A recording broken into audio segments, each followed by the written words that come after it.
Sahabat Oase Rohani Katolik yang terkasih, bagaimana kabar Anda hari ini? Saya berharap Anda semua dalam keadaan sehat, semangat, dan bersukacita di dalam Tuhan.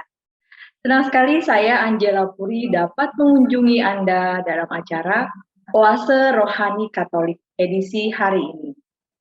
Telah hadir bersama saya narasumber kita, Romo Rudi Rakito Jati, OMI, yang akrab kita sapa beliau dengan nama Romo Rudi.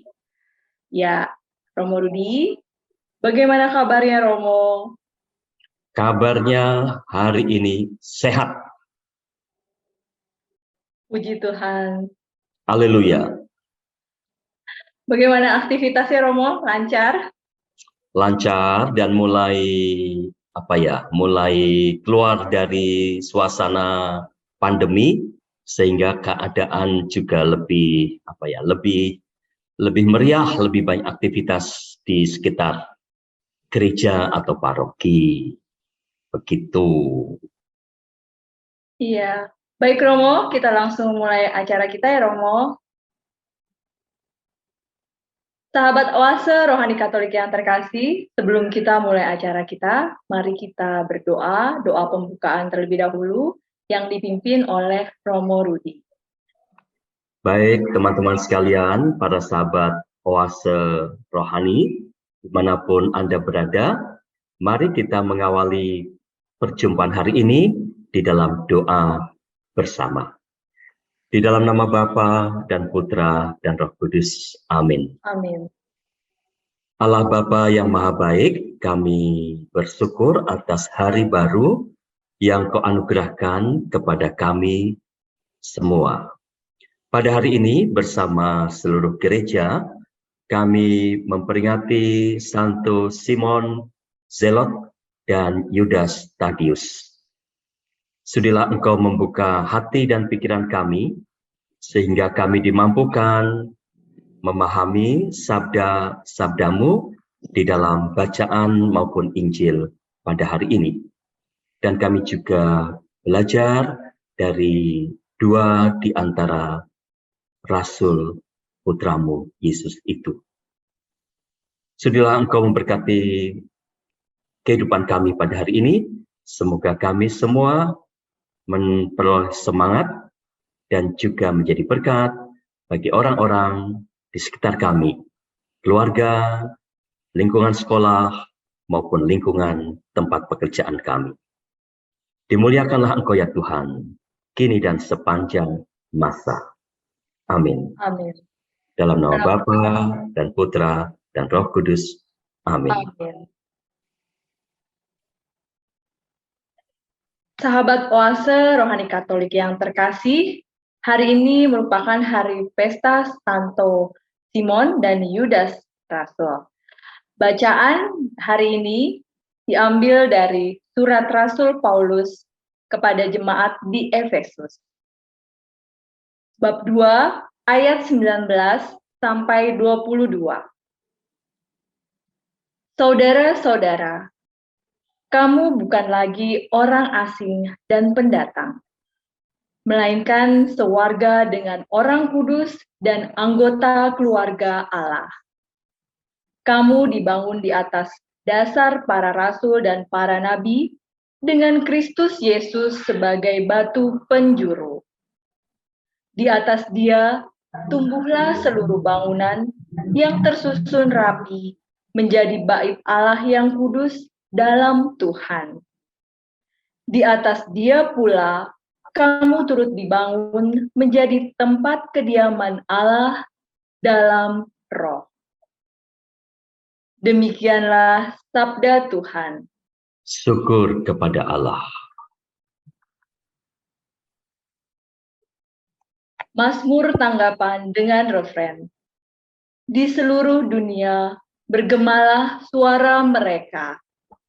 Di seluruh dunia bergemalah suara mereka.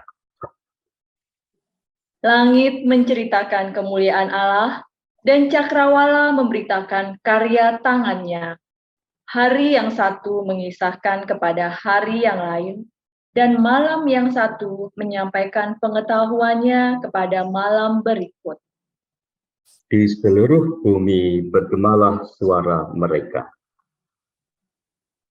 Meskipun tidak berbicara dan tidak memperdengarkan suara, namun di seluruh bumi bergaunglah gemanya, dan amanat mereka sampai ke ujung bumi. Di seluruh bumi bergemalah suara mereka. Haleluya, haleluya. Haleluya, haleluya. Allah Tuhan kami, Engkau kami puji dan kami muliakan. Kepadamu paduan para rasul bersyukur ya Tuhan. Haleluya, haleluya. Haleluya. Teman-teman, para sahabat Oase Rohani, sekarang kita akan mendengarkan Injil untuk hari ini. Tuhan sertamu. Dan besertamu juga. Inilah Injil suci menurut Lukas. Dimuliakanlah Tuhan. Sekali peristiwa, Yesus mendaki sebuah bukit untuk berdoa.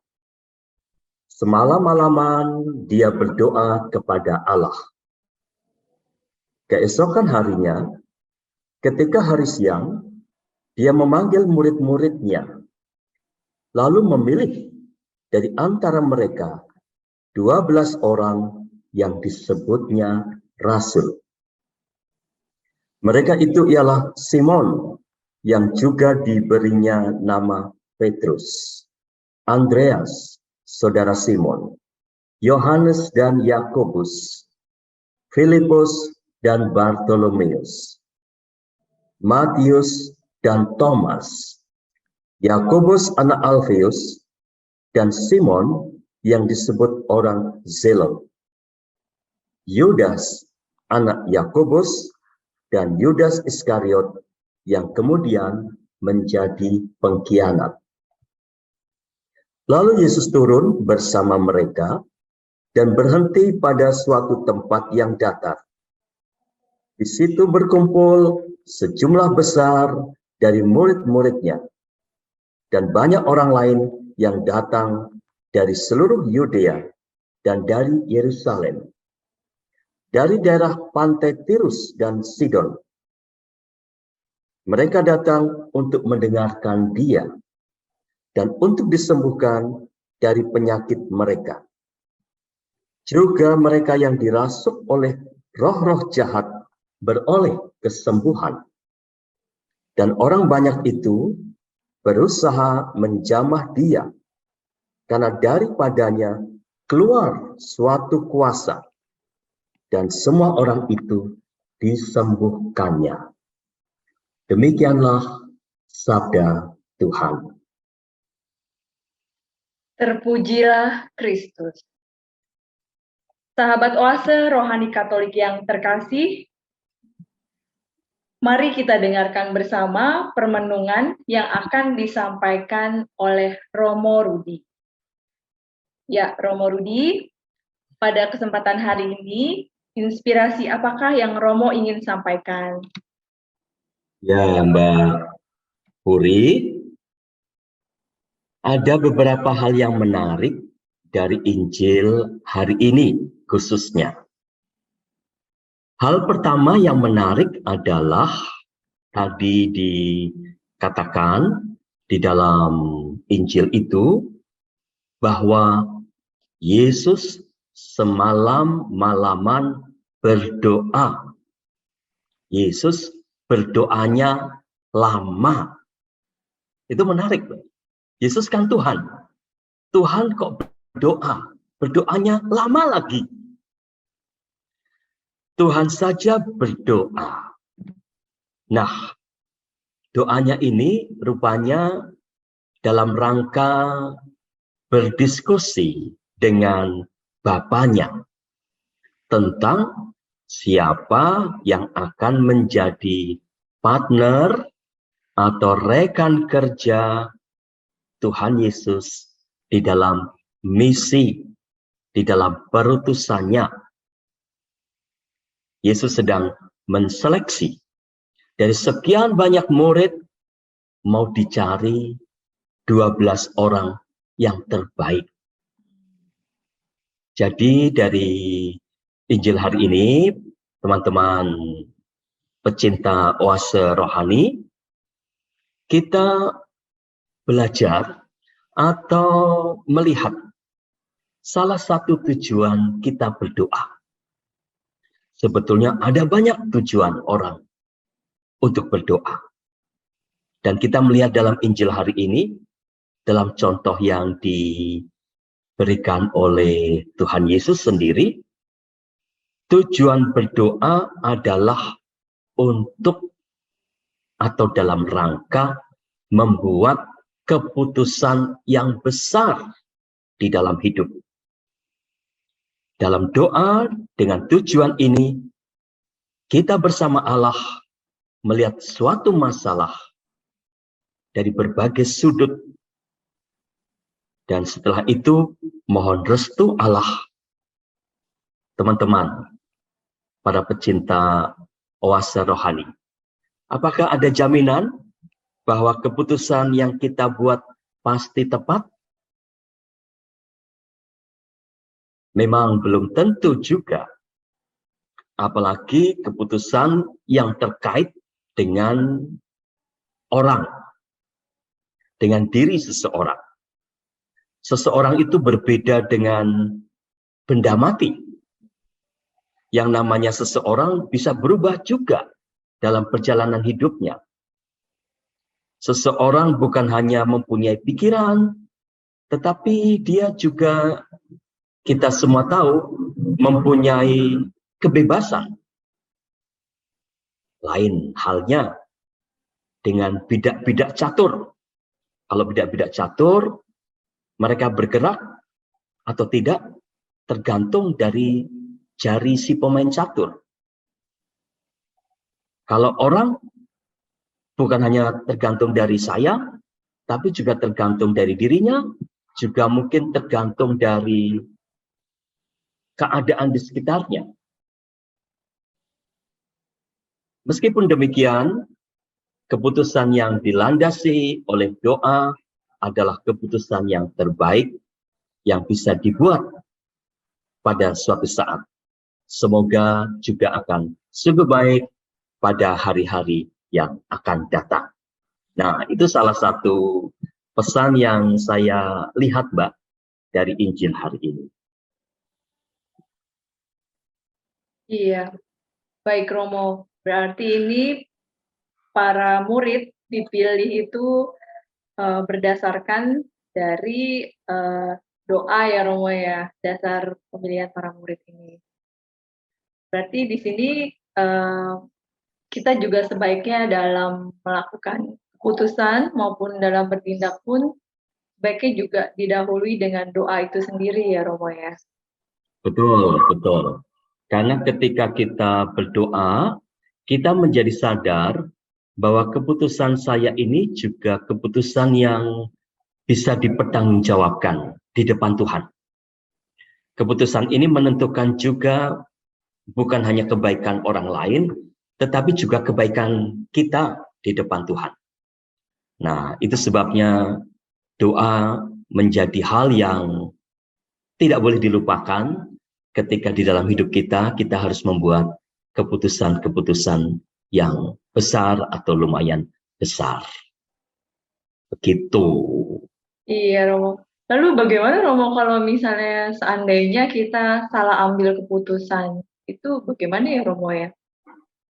Ya, tadi sudah saya sampaikan bahwa yang dibuatkan keputusan itu kadangkala adalah diri orang. Jadi kalau ternyata keputusan yang kita buat itu tidak tepat, ya kita harus mengakui untuk kalau perlu direvisi, direvisi keputusan itu. Harus mengakui bahwa memang telah salah membuat keputusan. Tetapi meskipun begitu, karena kita dulu ketika membuat keputusan itu sungguh-sungguh dengan kesadaran penuh bahwa ini juga berurusan dengan tanggung jawab kepada Tuhan, maka ya kita tidak perlu berkecil hati dan juga perlu rendah hati. Kalau ternyata keputusannya harus dikoreksi, ya memang sayang, tetapi ya diterima sajalah, diterima saja. Kalau bisa dikoreksi, semoga menjadi lebih baik keputusan yang kemudian kita buat. Iya, baik Romo. Lalu Romo, apakah ada inspirasi yang lain, Romo? Boleh. Inspirasi yang lain adalah dari kisah dalam Injil hari ini, tampak bahwa Tuhan Yesus itu menyadari pentingnya kerjasama dan regenerasi di dalam karya pelayanan. Dia melihat bahwa misi yang diberikan oleh Bapa kepada dia, misi untuk mewartakan kabar baik dan juga untuk melakukan perbuatan-perbuatan baik di dunia, tidak bisa tersebar luas secara cepat atau secara masif kalau hanya dikerjakan sendirian. Dulu belum ada sosmed ya, belum ada Facebook, belum ada YouTube, belum ada TikTok, belum ada Instagram, dan lain-lain. Maka misi dulu memang harus dilakukan secara offline. Itu sebabnya Tuhan Yesus kemudian membentuk semacam tim misi, yaitu kelompok murid atau para pewarta yang setelah dibekali kemudian akan dikirim ke tempat-tempat tertentu untuk mewartakan kabar baik dan mewartakan perbuatan-perbuatan baik. Itu jadi yang menarik adalah Yesus itu ternyata seorang yang mempunyai wawasan ke depan, mempunyai antisipasi, mempunyai visi. Jadi seperti seorang manajer ya. Tuhan Yesus itu seperti seorang manajer. Iya, berarti kita bisa mencontoh Yesus sendiri ya, Romo ya. Dia bagaikan seorang CEO mungkin ya. Ya, kira-kira begitu ternyata ya. Hebat sekali. Iya, Romo. Di sini kan misinya itu sangat jelas ya, Romo ya, bahwa mewartakan kerajaan Allah ya, Romo ya.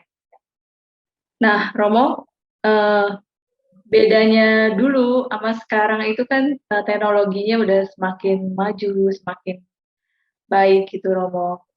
Kira-kira apa, Romo, yang harus kita lakukan pada saat ini di dalam kemajuan teknologi itu?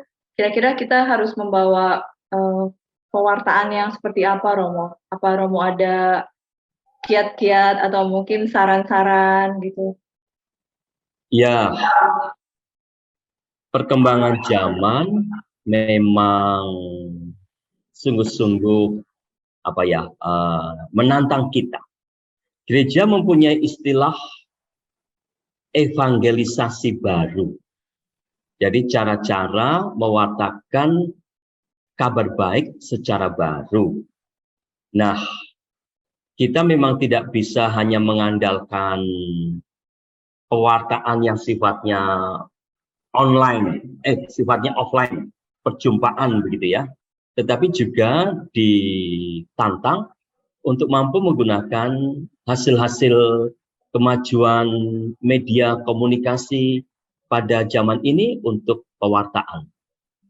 Jadi tadi yang sudah disebut YouTube, Instagram, TikTok, Facebook, itu perlu dimanfaatkan juga dengan kreativitas yang diberikan Tuhan kepada kita masing-masing. Kita perlu mencari cara supaya sabda Tuhan mudah diterima, mudah dicerna, menarik, inspiratif, dan menggerakkan orang untuk kemudian juga melakukan hal yang baik di dalam kehidupan mereka sehari-hari.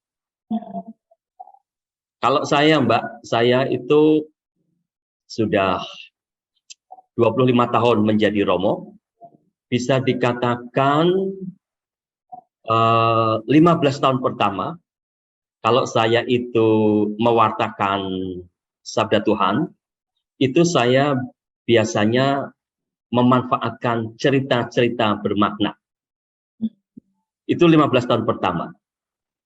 10 tahun terakhir, saya sering mengubah cerita dengan memanfaatkan film-film pendek.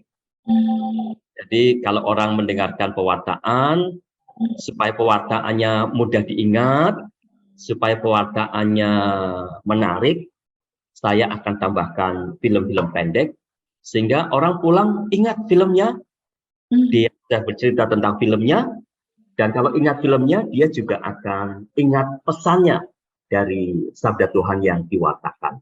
Jadi itu cara yang saya sendiri buat untuk memanfaatkan kemajuan teknologi supaya sungguh-sungguh efektif juga membantu kita di dalam pewartaan sehari-hari. Itu apakah menjawab ya pertanyaannya?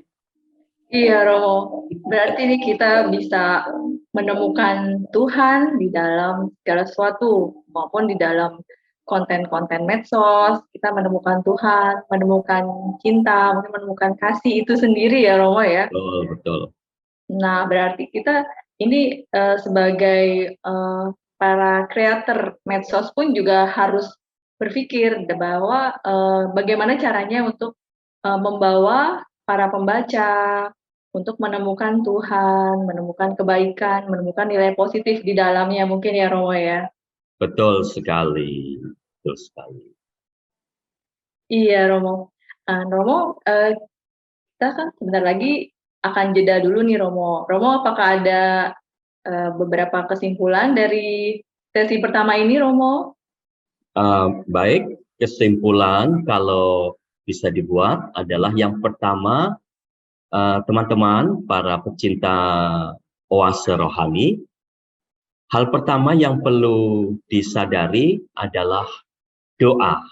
Doa ternyata kita perlukan ketika kita dalam kehidupan sehari-hari membuat keputusan besar. Tetapi keputusan kecil juga bagus juga. Kalau keputusan kecil pun kita dahului dengan doa, itu pasti akan lebih baik keputusan itu. Jadi yang pertama adalah tentang arti pentingnya doa. Bukan hanya untuk meminta, tetapi doa ternyata juga menjadi sarana kita untuk memantapkan keputusan-keputusan yang kita buat. Yang kedua, di dalam rangka mewartakan sabda Tuhan atau kebaikan Tuhan, kita bekerja sama.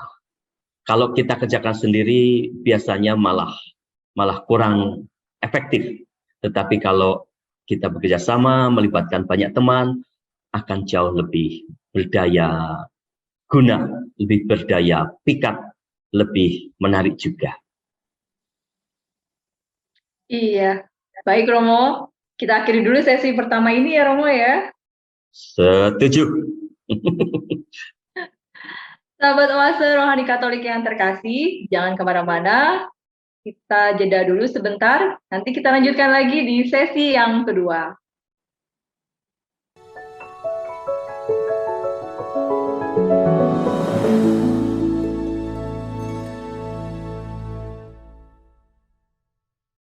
Sahabat Oase Rohani Katolik yang terkasih, terima kasih masih bersama kami di acara Oase Rohani Katolik edisi hari ini. Masih bersama dengan Romo Rudi Rakito Jati OMI dan saya Angela Puri. Bagi Anda yang ingin menyampaikan pertanyaan, kami persilahkan untuk menghubungi kami di nomor HP 0881 0251 334 38 atau melalui alamat email kami di orkkaj2021@gmail.com. Mari kita lanjutkan lagi perbincangan kita. Ya, Romo, hari ini kan bertepatan dengan pesta ya, Romo ya, pesta Simon dan Yudas Rasul ya, Santo Simon ya. Nah, Romo, tentang kedua rasul yang kita peringati hari ini apakah Romo bisa menceritakan sedikit tentang dua rasul ini, Romo? Baik, Mbak Puri. Siapakah Simon dan Yudas Tadius itu? Memang tidak ada banyak catatan tentang kedua rasul itu. Yang jelas nama mereka tadi memang disebut ya di dalam Injil yang kita bacakan. Dan menurut informasi, mereka berdua dulu sama-sama kemudian bepergian menjadi pewarta, menjadi misionaris Persia, dan menjadi martir di sana. Jasad Santo Yudas Tadius sekarang disemayamkan di Basilika Agung Gereja Santo Petrus di Roma. Bahwa mereka menjadi misionaris dan menjadi martir itu adalah bukti bahwa mereka orang-orang yang sungguh-sungguh penuh semangat, penuh iman, berani di dalam mewartakan perutusan yang diberikan oleh Yesus, Guru dan Tuhan mereka. Itu yang informasi kira-kira siapa mereka itu, Mbak Puri. Iya, Romo. Saya juga pernah membaca ya, Romo ya. Ada novena Yudas Thaddäus ya, Romo ya. Berarti banyak juga orang-orang Katolik itu yang berdoa melalui perantaraan rasul ini ya, Romo ya. Iya, betul. Saya lihat di Gua Maria di paroki kami di Gereja Trinitas, itu lembaran-lembaran novena, entah siapa yang membawa novena kepada Santo Yudas Tadius. Dan rupanya Santo Yudas Tadius ini santo yang dialami oleh umat kita, sangat membantu ketika kita datang untuk minta pertolongannya ketika kita sedang menghadapi masalah-masalah yang berat di dalam hidup.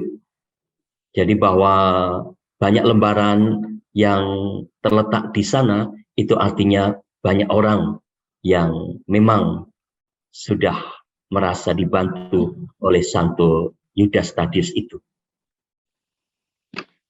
Iya, baik Romo.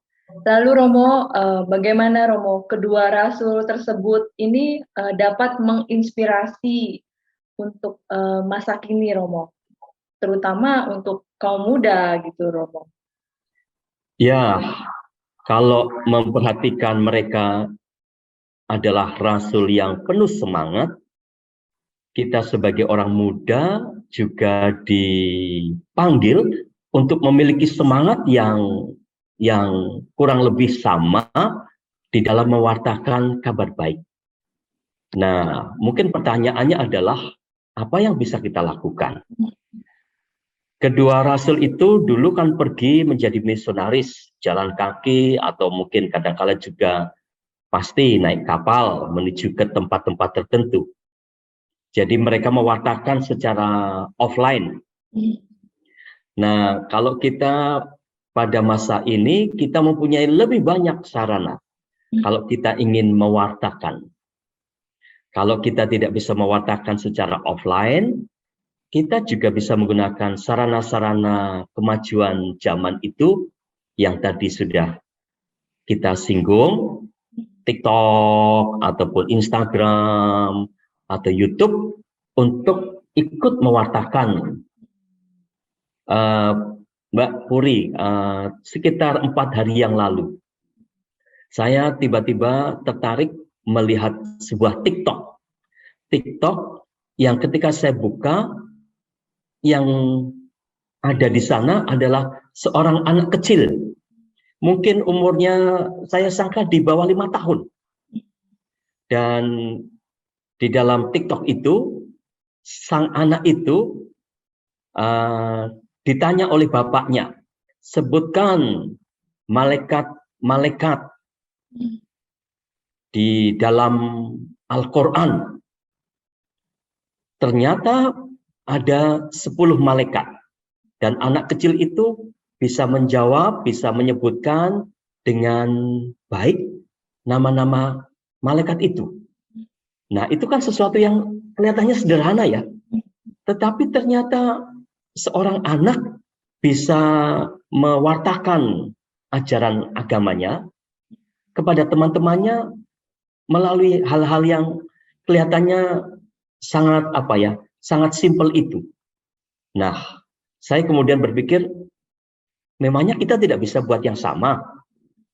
Lalu saya menghubungi salah satu pengurus BIA atau BIR untuk juga ya dalam tanda petik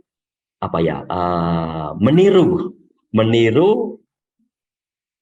memanfaatkan teknologi untuk katekese bagi murid-murid BIA atau murid-murid BIR. Karena kita juga bisa melakukan hal yang kurang lebih sama. Kalau mau membuat acara seperti itu, misalnya kita bisa skenarionya tolong sebutkan 12 Rasul Yesus, atau bisakah kamu sebutkan 10 perintah Allah. Itu sederhana, tapi meskipun sederhana itu katekesi, itu pewartaan. Karena harus diakui, banyak orang dewasa pun kalau ditanya untuk menyebutkan tadi Rasul atau menyebutkan 10 perintah Allah, juga banyak yang lupa kan.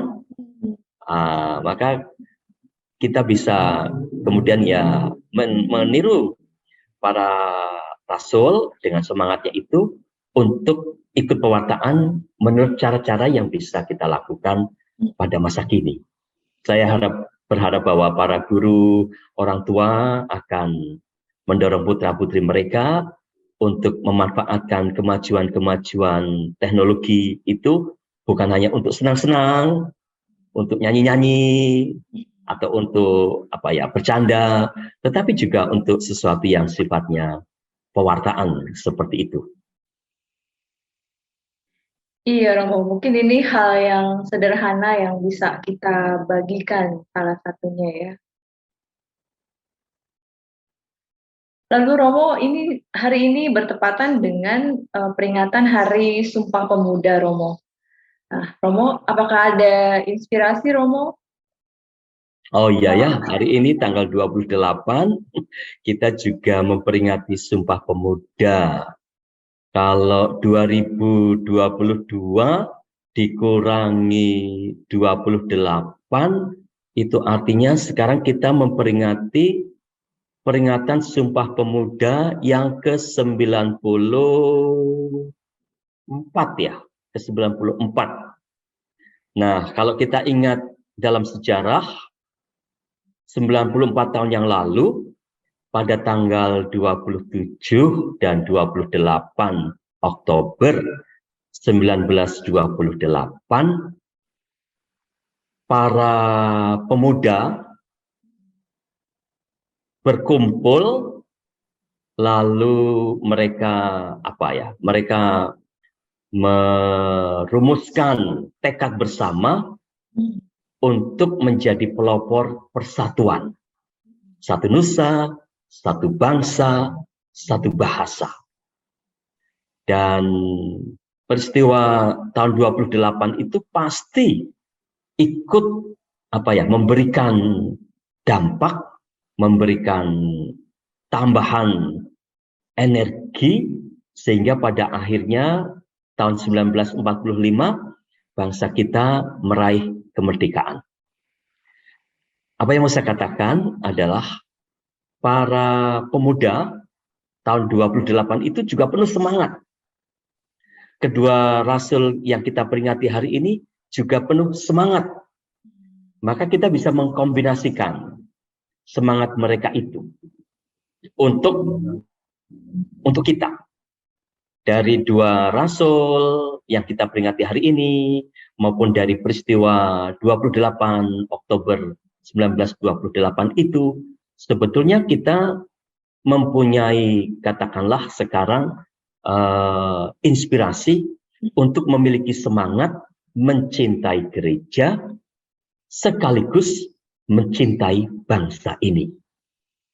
Jadi, mencintai Yesus, mencintai gereja, mencintai agama kita, sekaligus mempunyai jiwa nasionalisme. Nah, dua semangat itu yang perlu kita cari caranya, gimana kita bisa menghayati.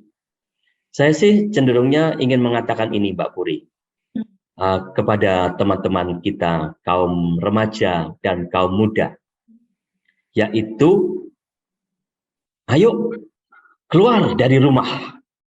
Jangan di dalam rumah terus. Jangan di depan laptop terus. Jangan di depan komputer terus. Jangan di depan handphone terus.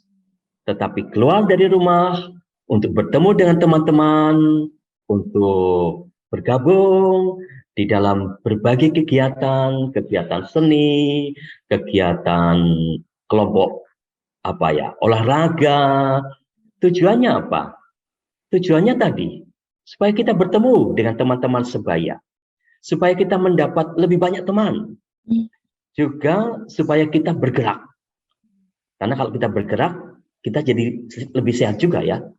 Jadi itu menurut saya hal yang sederhana, tetapi merupakan perwujudan dari inspirasi yang bisa kita petik pada hari ini, hari pesta Santo Yudas dan Simon, sekaligus peringatan Sumpah Pemuda 1928. Itu. Iya, Romo.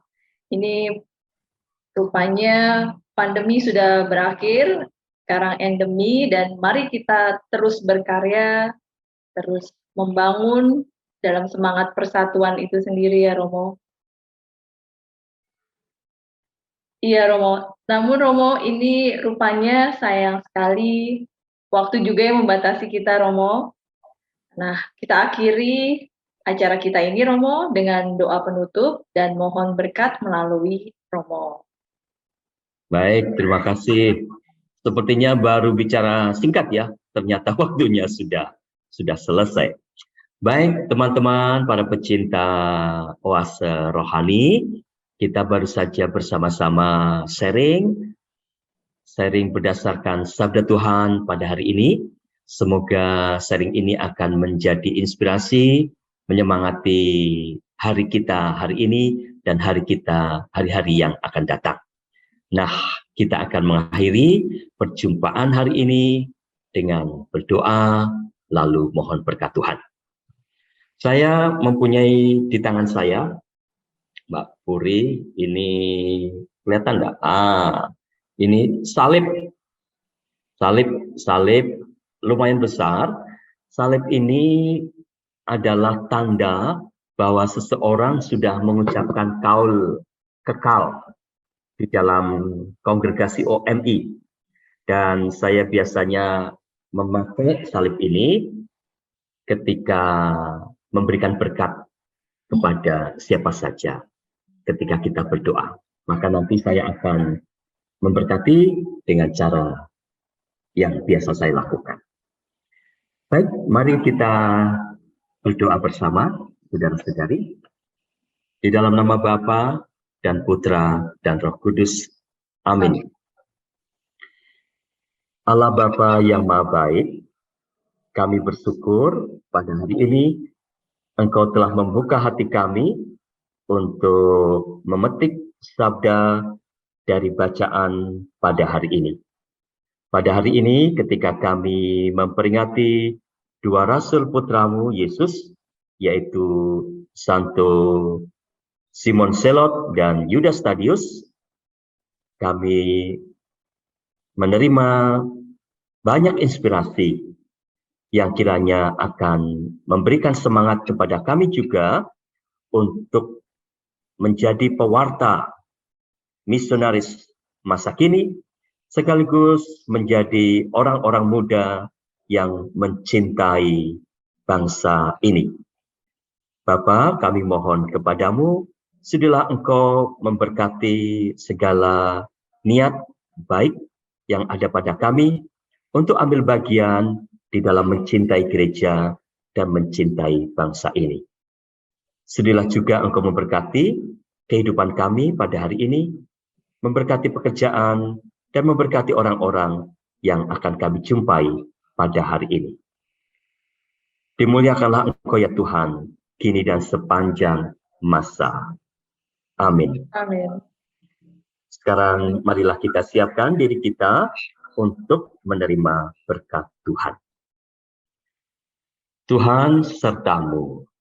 Dan beserta rohmu. Semoga kita sekalian diberkati oleh Allah yang Maha Kuasa, Bapa dan Putra dan Roh Kudus. Amin. Amin. Sahabat Oase Rohani Katolik yang terkasih, demikian perbincangan kita hari ini. Semoga banyak manfaatnya bagi Anda semua. Romo Rudi Rakito Jati, OMI, dan saya Angela Puri, pamit undur diri dari ruang Anda. Kita akan berjumpa pada kesempatan berikutnya. Selamat melanjutkan aktivitas Anda. Tuhan memberkati.